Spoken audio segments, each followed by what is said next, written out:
একদিকে মহালয়ার বার্তা, অন্যদিকে ভিন্ন জেলায় দুর্গা পাড়ি তাক বানিয়ে দিল চকের দুর্গা গড়ে। রিপোর্টার সমরেশ রায়, কলকাতা। আজ 30শে সেপ্টেম্বর সোমবার। একদিকে যেমন সকাল থেকেই শুরু হয়ে গেছে মহালয়ার শুট, ছেলেমেয়েরা বিভিন্ন সাজে সেজে উঠেছে মহালয়ার আগমন বার্তা দিতে।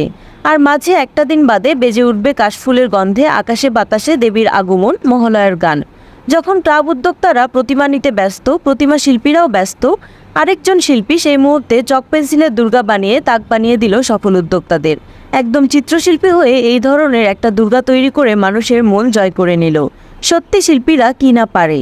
শিল্পীদের ভাবনাতেই সেজে ওঠে থিম, আর শিল্পীদের ভাবনাতে গড়ে ওঠে ভিন্ন রকমের প্রতিমার মূর্তি। তাই শিল্পী আজ এই সুন্দর একটা চক পেন্সিলের উপর একটা দুর্গা প্রতিমা সহ লক্ষ্মী, গণেশ, কার্তিক, সরস্বতী বানিয়ে সকলকে মুগ্ধ করলেন। তিনি জানালেন, আমি চেষ্টা করেছি নিজের ভাবনাকে কাজে লাগিয়ে প্রতিমাটি তৈরি করার। আগামী দিনের চেষ্টা করব আরও কিছু দিয়ে এই ধরনের প্রতিমা গড়তে।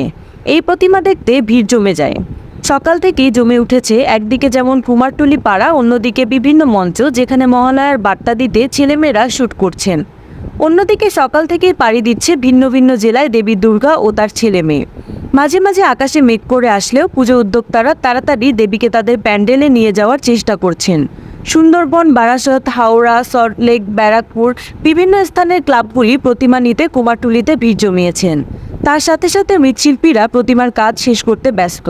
তাহারা বলেন, আমাদের হাতে এতটুকু সময়ও নেই, আজকের মধ্যেই প্রতিমার কাজ সব শেষ করতে হবে।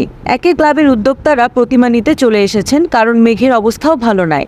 তাই সমস্ত ক্লাবের উদ্যোক্তারা চাইছেন তাড়াতাড়ি তাদের প্রতিমাকে প্যান্ডেলে নিয়ে চলে যাওয়ার।